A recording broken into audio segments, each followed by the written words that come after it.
بسم اللہ الرحمن الرحیم۔ المفعول معہ ہوا ما یذکر۔ مفعول معہ وہ ہے جس کو ذکر کیا جائے بعد الواو، واو کے بعد، بمعنی مع جو مع کے معنی میں ہو، لمصاحبت معمول الفعل فعل کے معمول کی مصاحبت کی وجہ سے، نحو جیسے جاء البرد والجبات آئی سردی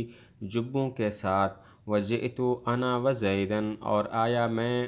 زید کے ساتھ، اے مع الجبات و مع زیدن یعنی جبوں کے ساتھ اور زید کے ساتھ۔ مفعول معہ کی تعریف کی کہ مفعول معہ وہ ہے جو واو بمعنی مع کے بعد ذکر کیا جائے کیونکہ وہ فعل کے معمول کے مصاحب ہوتا ہے۔ مفعول معہ وہ ہے جس کو واو بمعنی مع کے بعد ذکر کیا جائے کیونکہ وہ فعل کے معمول کے مصاحب یعنی اس کے ساتھ ہوتا ہے۔ دو مثالیں ذکر کی، جاء البرد والجبات، یہاں پر الجبات مفعول معہ ہے کیونکہ یہ واو بمعنی مع کے بعد واقع ہے اور جاء فعل کے معمول البردوں کے مصاحب ہے یعنی سردیاں جبوں کے ساتھ آئیں۔ دوسری مثال جئت انا وزیدن، اس میں زیدن مفعول معہ ہے کیونکہ یہ واو بمعنی مع کے بعد واقع ہے اور فعل جئتو کے معمول انا کے مصاحب ہے یعنی میں زید کے ساتھ آیا۔ تو مفعول معہ وہ ہوتا ہے جو واو بمعنی مع کے بعد واقع ہو کیونکہ وہ فعل کے معمول کے مصاحب ہوتا ہے۔ دو مثالیں جاء البرد والجبات آئی سردی جبوں کے ساتھ، یہاں پر الجبات مفعول معہ ہے جو واو بمعنی مع کے بعد واقع ہے اور فعل جاء کے معمول البردوں کے مصاحب ہے یعنی سردیاں جبوں کے ساتھ آئی ہیں۔ دوسری مثال جئت انا وزیدن،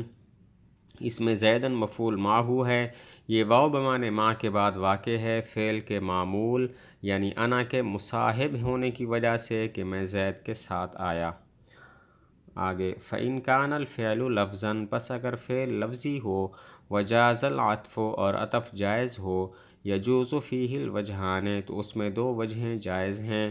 النصب والرفع، نصب اور رفع، جیسے جئت انا وزیدن وزیدن آیا میں زید کے ساتھ، وَإِن لَمْ يَجُزِ الْعَطْفُ اور اگر عطف جائز نہ ہو، تَعَيَّنَ النَّصْبُ تو نصب متعین ہوگا، نحو جیسے جئت وزیدن۔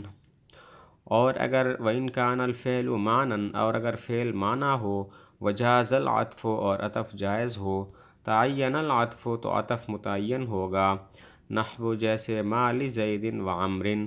زید اور عمر کا کیا حال ہے۔ وَإِن لَمْ يَجُزِ الْعَطْفُ اور اگر عطف جائز نہ ہو، تَعَيَّنَ النَّصْبُ تو نصب متعین ہوگا، نحو مَا لَكَ وَزَيْدًا تمہارا اور زید کا کیا حال ہے، وَمَا شَأْنُكَ وَعَمْرًا اور تمہارا اور عمر کا کیا حال ہے، لِأَنَّ الْمَعْنَى اس لیے کہ معنی ہے مَا تَصْنَعُ تم کیا کرتے ہو یعنی تمہارا کیا حال ہے۔ اگر یہ مفعول معہ یہاں پر کل چار صورتیں ہیں، وہ اس طرح کہ مفعول معہ کا فعل ناصب لفظی ہوگا یا معنوی ہوگا، بہرحال واو کے ما بعد کا ما قبل پر عطف جائز ہوگا یا نہیں ہوگا، تو دو کو دو میں ضرب دینے سے چار صورتیں بنتی ہیں۔ یہاں پر کل چار صورتیں ہیں، وہ اس طرح کہ مفعول معہ کا فعل ناصب لفظی ہوگا یا معنوی ہوگا، بہرحال واو کے ما بعد کا ما قبل پر عطف جائز ہوگا یا نہیں ہوگا،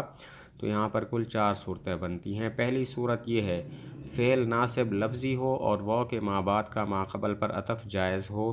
تو واو کے ما بعد میں دو صورتیں جائز ہیں، نصب اور رفع، جیسے جئت انا وزیدن وزیدن دونوں طرح پڑھ سکتے ہیں۔ یہاں پر جئت فعل ناصب لفظی ہے اور واو کے ما بعد زید کا ما قبل یعنی جئت کے تو ضمیر پر عطف جائز ہے کیونکہ ضمیر منفصل انا کے ساتھ اس کی تاکید لائی گئی ہے، لہذا زیدن نصب بھی پڑھ سکتے ہیں، زیدن رفع بھی پڑھ سکتے ہیں۔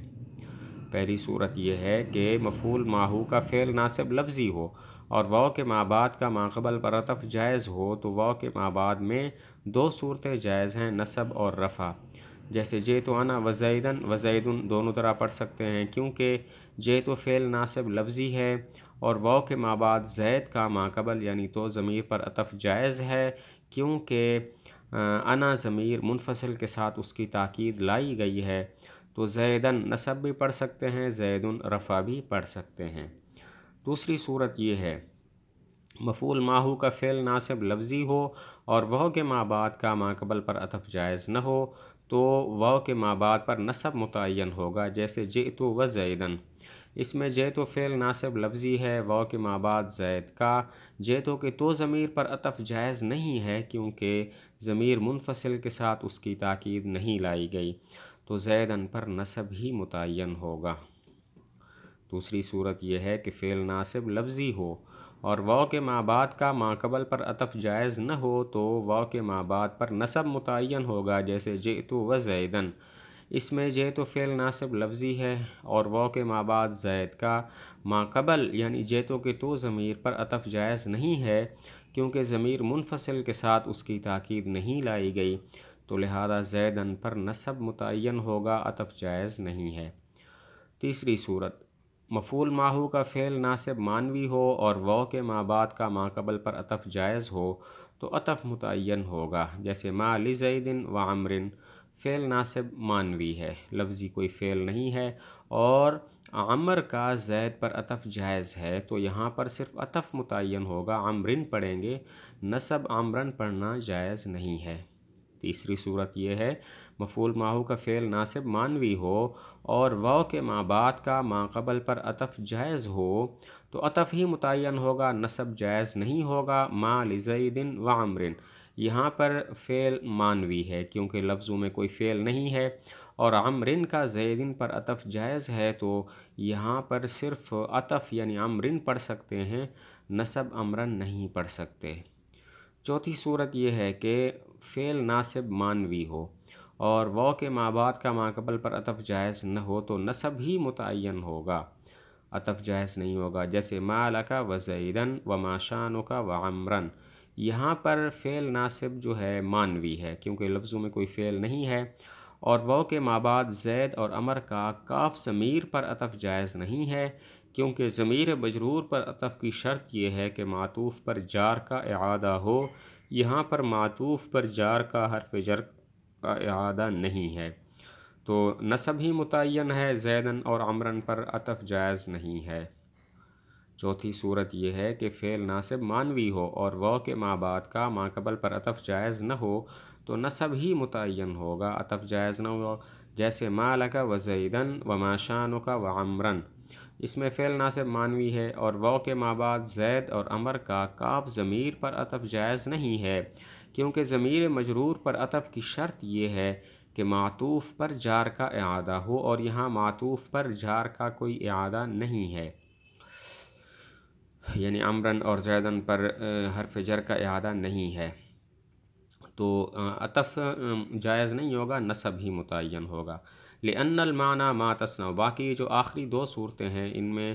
فعل مانوی اس طرح ہے کہ ان سب مثالوں میں معنی ہے ما یصنع اور ما تصنع کا، یعنی ما جو لفظ موجود ہے اس کا معنی ہے ما یصنع یا ما تصنع، تو یہ فعل یہاں پر مانوی ہے، گویا مقدر ہے، لفظوں میں موجود نہیں ہے۔ ما لزید و عمرن کا معنی ہے ما یصنع زید و عمر، ما لک و زیدن کا معنی ہے ما تصنع و زیدن، اور ما شانک و عمرن کا معنی ہے ما تصنع و عمرن۔ تو یہاں پر ما یصنع اور ما تصنع جو فعل ہیں وہ مانوی ہیں یعنی مقدر ہیں، تو اس طرح ان آخری دو صورتوں کے اندر ثابت ہوا کہ فعل مانوی ہے۔